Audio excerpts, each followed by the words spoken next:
Going to call the Lake Elmo City Council meeting for Wednesday, August 6, 2025 at 7 p.m. to order. Please stand with me for the Pledge of Allegiance. Pledge allegiance to the flag of the United States of America and to the republic for which it stands, one nation, under God, indivisible, with liberty and justice for all. Thank you. Our first item is to do the approval of the agenda. I'll entertain a motion unless somebody has something they'd like to move. I'd move for approval of the agenda. Second. All right, we have a motion and a second. All those in favor, please signify by saying aye. Aye. Aye. All right, agenda is hereby approved. Going into presentations, I got a couple of people that want to speak this evening. When you come to the podium, please state your name and address for the record. And you'll have 6 minutes. Other than that, just make sure your decorum is handled properly in the council chambers. I'll call on Tony Zeiton and Denise Elliott. Hi, I'm Denise Elliott. I live on 9077 Jane Road North. And I'm Tony Zeiton, and I live at 9109 Jane Road North. Can you show our pictures of the PowerPoint, or can you see them? There we go. So we came here to talk about the shoreline in Lake Jane. The water levels are at an all-time high. We've talked to the DNR, and they can't release any water until spring. And Olson and Jamonteville run into our lake, so we're the last feeding pond of the water, and it's just ridiculously high, and our shores are getting worse. Our grandkids can't play on the beach because they get toppled with waves, and on my property, they can't even walk down to get to the beach because it's been just shoved back so much by the water. So we've got an extreme amount of damage. We have a lot of people that have been moving onto Lake Jane Road lately, with people passing, of course, it's changing hands. And these people are coming in with bigger boats every time someone moves in, and nobody sits down and talks to them about wake lines and things like that. And so we're trying to keep our property. I'm like 10 feet from the shore right now, so I'm starting to get nervous. So the issue is just that the shore is just getting destroyed by all these big white boats. We have, I think we counted 85 plus between boats, pontoons, and jet skis. We had 85 No, there's more than 85. It's 85 with the pontoons and the speedboats. Then we have jet skis, and we have a parking lot that people can pull their boats in. And we have some residents that have up to 5 water vehicles on Lake Jane. So our question is, what we would like to know is, could we, because they're coming within 50 feet of our shore, could we get buoys to put in the lake of where the wake line is? Because I think it's 200 or 300 feet out. It depends on where you read and what you read. And I think just giving them that sense of like, okay, this is the no wake zone, could really solve a lot of problems. Is there any grants available from any of the DNR, the county, the city, to help repair our shoreline? Because there's a lot of people that are involved in this on the north and northeast side. I think so. I don't know my right or my left, more or less that, so. If we need to get so anyways, we talked to the DNR. The DNR said call the sheriff. When you call the sheriff, nobody shows up. They don't come out there for it. So it's not real helpful, and I'm sure they have more important things to do. The DNR puts young kids on our dock once in a while, and the kids are not gonna push back on anybody coming in with these boats or anything going on in the lake. They just are checking for the Milfoil. and the snails or something. We've really rehearsed this, can you tell? The zebra mussels. So our lake is 152 acres. It's 152 acres. It's 2.38 square miles. It's less than a mile long, and it's less than a third of a mile wide. And we have 90 boats on that lake. So I've talked to people that do the lobbyist stuff, and I've talked to them and said, isn't there a capacity, I'm probably catching our time, is there a capacity on the number of boats that can go into a lake? Because when they built the public launch for us, they only put six spots in there because our lake was so small that you shouldn't have that many boats in there. So we know that they have the water ski thing coming up, and we're not saying that they shouldn't have that, but we are saying that we need to get some control or get something around there, even if it's just buoys or at this point, we're asking you to have a no wake zone completely, because we're at the top of our limits right now, water-wise, and they're not releasing anything until, spring. I think that was it. Oh, here's just some references, and I can give them to you if you need them, of things we've read to go into this. And then, so we talked to the water district about this stuff, because everybody told us to go to the water district, and the district said to go to the DNR, the DNR said to go to the sheriff, and now we're here to you. So that's kind of what we wanted to talk about. I'm not trying to stop people from buying boats, but I think there's something, common sense being lost in this whole situation. And at the end of the day, who's responsible when our shorelines, because we're like 10 feet off now, so in no time at all, our whole deck's gonna be in the lake at the rate we're going. So, I know you can't answer and you can't respond if you have any questions. Thank you. Thank you. Appreciate it. Thank you very much. I don't know where to plug this back in for you, so I'll just leave it here. Oh, we got it. Oh, I think someone's gonna. Thank you very much. Thanks. And then we have Joe Lundgren.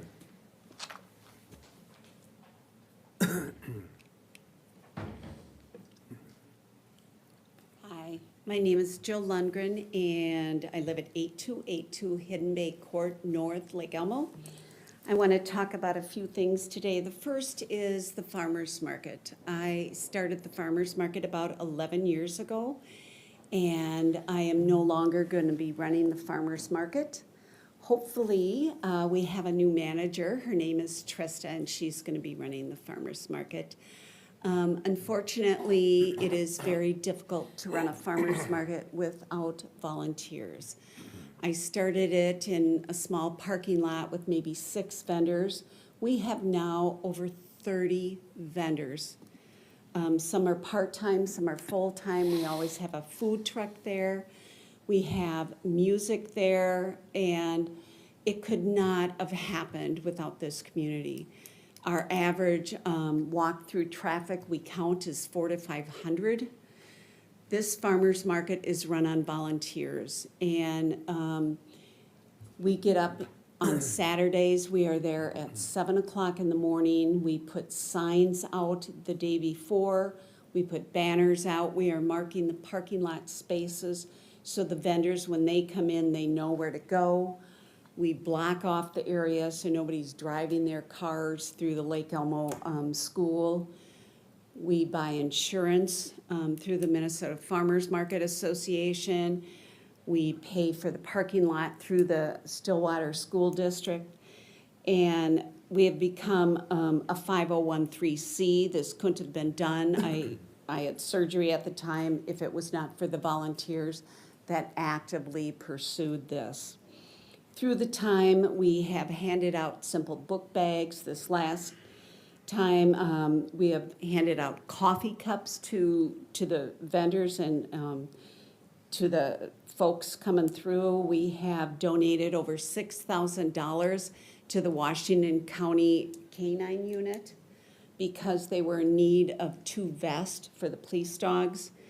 We have put together a cookbook that was written by all the hand notes, handwritten recipes from the vendors and then from some of the folks walking through the market. This week at National Night Out, we have handed out bags with our logo on. Susan's got a bag for everybody here. But this market and other things cannot be done unless we have a core of volunteers. I mean, that's the core of every community is volunteers. Susan has been with me for 11 years. I could not have done it without her and her husband. I mean, they are there with me at 7 in the morning. We are marking numbers. We are putting out signs. You have a faithful volunteer here that has been through everything for 11 years, 12 weeks, every Saturday, nonstop, rain or shine. We've been inspected. We've opened through COVID. I mean, this market is part of this community, and it's going to be really sad if it ends. We are down to 3 board members, and that's it. We need volunteers. So I'm asking for the community to start stepping up and just help this market. You know, come in and share. You don't need a full-time person. You can share it. You can have someone come in. But we need community to help step up and to save the farmer's market. The other thing I'm asking is that this council bring back the environmental committee. We had it at one time. It was a good committee. And there are volunteers out there that would like to see this happen. The other thing is I'd like this council to reevaluate the Lake Olson, DeMontreville, and Lake Jane. I mean, 12 years ago, these lakes were all had a high water mark. They had hours of operation. It went to the council.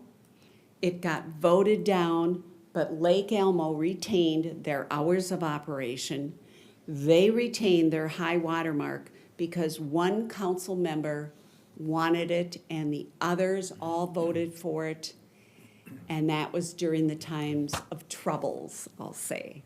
So I would like this put in a workshop and this reviewed. We now have what's called travelers. They are the microorganisms that come from the zebra mussels. We have them in Olson and DeMontreville. We asked the DNR if they could treat the lake that feeds into our lake, and the DNR won't. So within 5 years, Lake Olson and DeMontreville will have zebra mussels. It will be on our boats, it'll be on our docks, it'll be on the lake where the children step, and it will cut their feet. These little zebra mussels are sharp, very invasive. The travelers, they're called travelers, those microorganisms are already in our lakes. We need to do something. The lakes are high. The boats are big. It is a well-proven fact that they are doing nothing but stirring up the lake and pushing it onto the shore. Thank you so much. Thank you. And I will say one thing, I don't think tennis needs to come in at 6 a.m. and wake people up. That's just my opinion.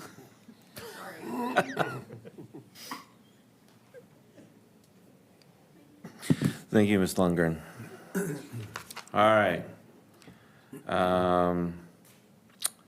So we have approval of the minutes from the July 15th, 2025 regular and special meetings, along with the July 8th, 2025 workshop. I'll entertain a motion to approve those. Motion to approve the approval of minutes for July 15th, 2025. Support. So just moving forward, you guys are my only hope on getting motions and seconds. Just so you know. There aren't two others here, so, just recognize that. I appreciate it. All right, we have a motion and a second to approve the minutes for the July 15th regular and special meetings, along with the July 8th, 2025 workshop. Please signify for approval, please signify by saying aye. Aye. Aye. Minutes are hereby approved. Okay. Consent agenda is approved payment and disbursements and payroll. Approved special event permit, Inwood Neighborhood Social Event. Approved special event permit for Ride to End ALZ. Approved change order number 2 for the Hudson Boulevard Improvement Segment A. Approved pay request number 4 for the Hudson Boulevard Improvement Segment A. Authorized engineering services for the North Water Treatment Plant Site Study. Authorized engineering services and geotechnical investigation for the South Water Treatment Plant and wells. Approve release of warranty security for Union Park First and Second. Approve pay request number 1 for the Village Parkway UP Railroad crossing improvements. Accept quotes and award contract for the demolition of water tower number 1.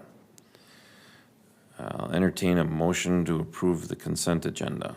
Move to approve the consent agenda. Second. All right, we have a motion and a second to approve the consent agenda. All those in favor, please signify by saying aye. Aye. All those opposed, same sign. Hearing none, consent agenda is approved. Now we'll go into the regular agenda. Item number 12 is trash haulers' hours of operation, ordinance 2025-13 and resolution 2025-056. You'll remember this from a workshop we had, I think, a month or two ago.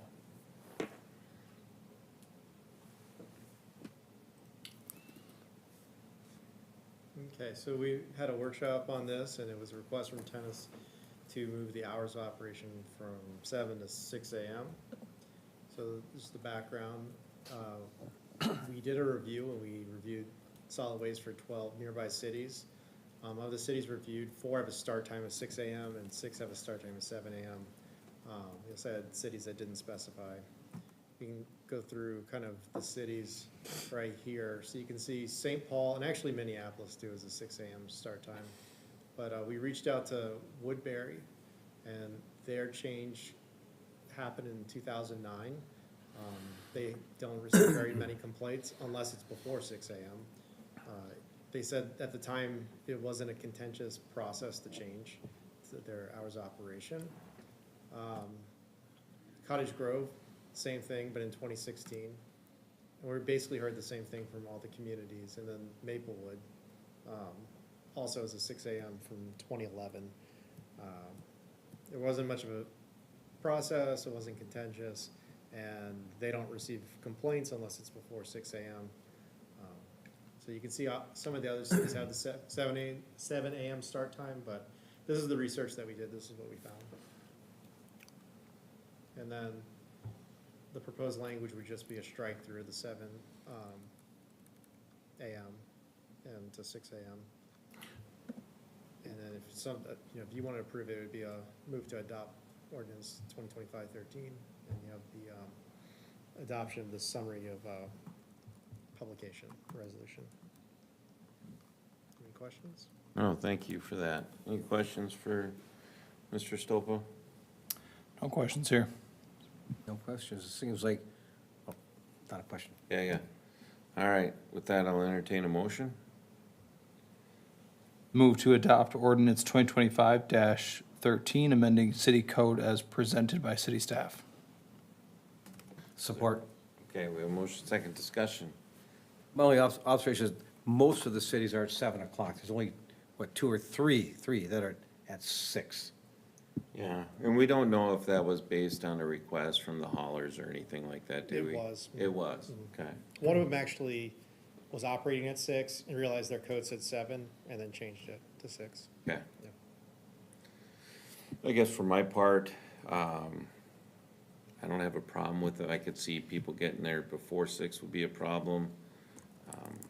At least where, from what I recognize, I don't have, it's not like hitting up a diesel vehicle and clanking around a dump truck bucket or something like that. You know, they come in, grab it with the arm, dumps it in, and then move on. They're gone. If it, I would assume, and maybe that's the wrong assumption, is that if we can accommodate a little hourly change for the trash haulers, I mean, it benefits them in getting their trucks in on time and whatnot, but it would also, then they can better serve the people that they have contracts with, I guess. Yes. I don't find them to be particularly noisy. I mean, they're in our neighborhood right after 7, and it's not a huge amount of noise, and certainly no more noise when they're plowing the streets at 4 in the morning. Sure. You know, especially if Marty's driving, it's real noisy. But, Sure. But I don't see it as any more noise than that. I Right. appreciate there'll be some folks who are very noise sensitive, but I think by and large, it's not an operation that should cause, a huge uproar. Yeah, unless I'm missing something, I don't seem to have a problem with it, so. I'll call the question. All those in favor of adopting ordinance 2025-13, amending city code as presented by city staff, please signify by saying aye. Aye. Aye. It's adopted. I'll entertain a motion. Mr. Mayor, Yes. we can't do the second one because you need Oh, we 4 need people. 4. Yep. All right, we'll have to put that on the next, the publication on the next one. Can you put the publication in the consent agenda? Yes. Okay, let's do that. Great, thank you. Thank you. All right, number 13 is approved city-sponsored 100-year anniversary celebration.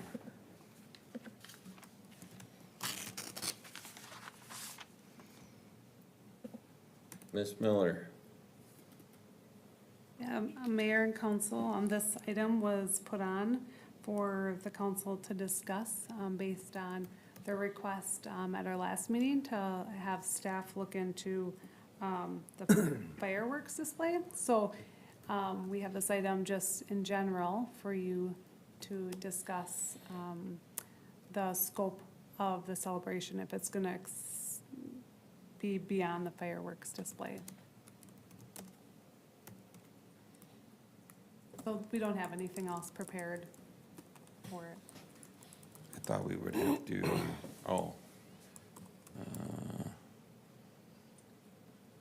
just the cost for the fireworks. Well, we're gonna need more cost based on, having a band or things of that nature. Do we need to take care of that now? Yeah, this will be for the item for anything above and beyond the fireworks. The fireworks is a separate item after this, so, Okay. Perhaps, you would discuss and then create a motion, to authorize staff, or authorize spending a certain amount not to exceed for X, Y, and Z, whatever you decide the scope to be. Okay. Mayor, Yes, since I was the one who initiated this discussion a couple weeks ago, and I was very happy that my fellow elected officials were enthusiastic as I was about it, I would make a motion that we authorize staff to spend up to $50,000 exclusive of fireworks for the celebration. I think that would be enough to cover, I don't anticipate we may not spend it all, but that would be sufficient to cover some of the items we had talked about. I'm good with that. I think we'll fall well in line with that, based on some of the numbers I'm seeing, so. Is that, you wanna make a motion? I made that as a motion. Okay, you, Second. okay, we have a motion and a second. Motion is for city council to approve staff to not exceed the costs in the addition, to the amount of $50,000 for the 100-year anniversary celebration. All those in favor, please signify by saying aye. Aye. Aye. All right, good to go. Then we get the approved city-sponsored firework display. Yeah, so, from the last meeting, staff has done some research, and we did provide, in the packet, a quote for a fireworks, display, and then also we have, learned of an alternative, so a drone show, and so I just wanted to pass that information along for your consideration. We have had our fire chief working with, the fireworks and the drone show, vendors to make sure all the safety precautions are taken place. And Dustin can answer any questions that you might have about what's required for fire code as well. In the packet is the preferred locations or different spots that the firework vendor as well as Chief Kalis have looked at. And I would say the first one in the packet is the preferred site for both, from the fire chief and the fireworks vendor. Me also, so you're not proposing the drone show? Well, I was leaving that up to the council. We just propose, or we're just giving you an alternative to look at. It is something that's fairly new, and I have contacted the city of Cottage Grove, recently added this to their Strawberry Fest. And the feedback was, nothing but good stuff. It's, was well received, and they plan on, continuing to add this into their yearly celebration. They do fireworks plus a drone show, so we just wanted to show you some alternatives as well. Mayor, I'd make a motion to authorize staff to spend up to $15,000 for a fireworks display. I know we're 8 to 12, but I don't want it to come $12,075 and have, an issue. I believe it would be part of a very festive celebration to have a fireworks display for a 100-year celebration, and I think our community would appreciate it. So I would make that motion. And what about location or type of, do you want to get into that, or do we want to leave that up to staff? I think we've got a recommendation of Yeah, I putting would, the multi-shot in A, is that what I saw? yeah. It's, yeah. Recommendation of the fire chief for the location and type of fireworks. I mean, I think we have to be safe about this too, so I would amend my motion to, or ask that my motion be allowed to include that. Okay. All right, so we have a motion on the floor. Is there a Second. second? Okay. And the motion is to authorize staff to spend in the total amount of $15,000 for fireworks show On preferred site A. on preferred site A as presented by staff. And the type of fireworks as recommended by the chief. There's a certain level of height or something, as I recall. Yeah, fire code dictates the show or what's being launched in the air. Spectator distance and clearance distance has to be, it all depends on the shell type and size. Right. So the bigger the fireworks, big aerial show, much more distance, frankly, way more distance than we currently have right now. But I think as you look at event planning and keeping things in the downtown corridor and in Lions Park, the Site A is probably our best bet. It gives us a true, kind of an existing perimeter, utilizing the ball field. If there are some wind conditions that adjust as the day goes on or as the evening goes on for this event, it's still an area that we can increase the distance that's needed up to a certain point. If we look at the VFW ball field, a little bit larger show, in height, but then it also takes, from what I'm assuming is the Laverne Avenue planning of the event, now we have to get spectators kind of somewhere else to kind of get a little closer to that or kind of maneuver them around. If we can keep everything right in Lions Park, I think that's our best bet. All right, sounds good.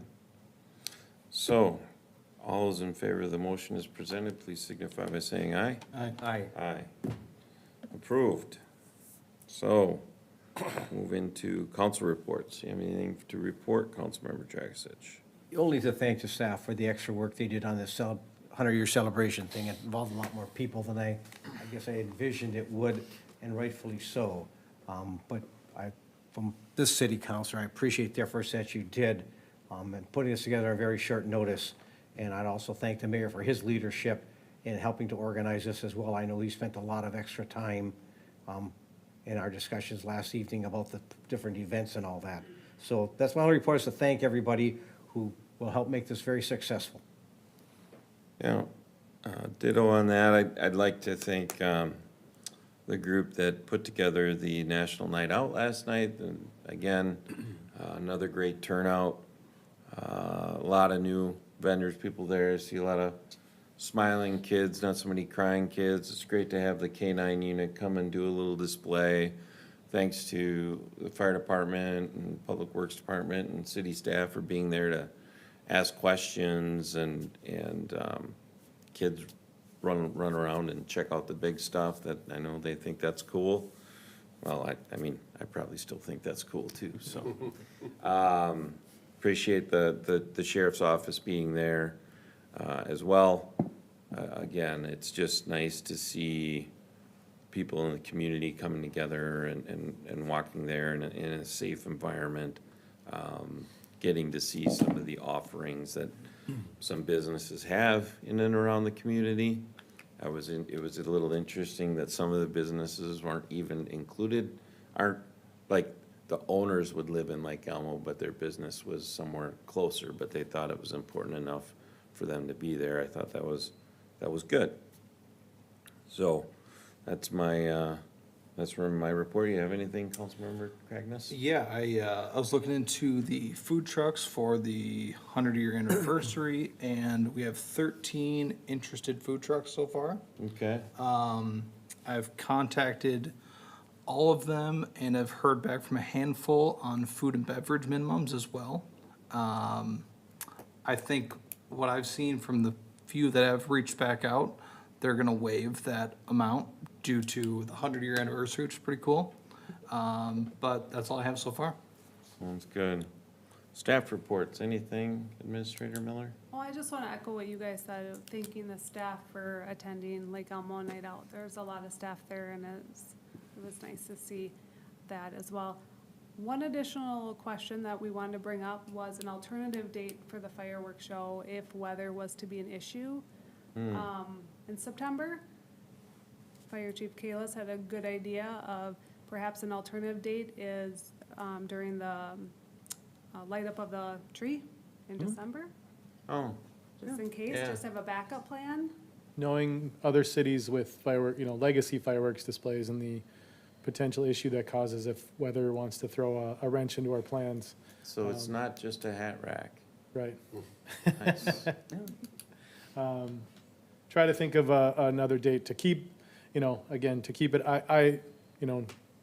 administrator would know in the contract language if it's, we just have to cancel it, what, do we set up another date right now with the vendor, or do we just kind of wait and see approach? But at least in the planning aspect, we kind of already have that in the back of our I minds. It's a like little- it. I like that. That's Yeah. great. Good idea. And again, similar area, we've already got closures in place. The kind of the planning and the work on our end's already kind of there for that event too, so. Nice.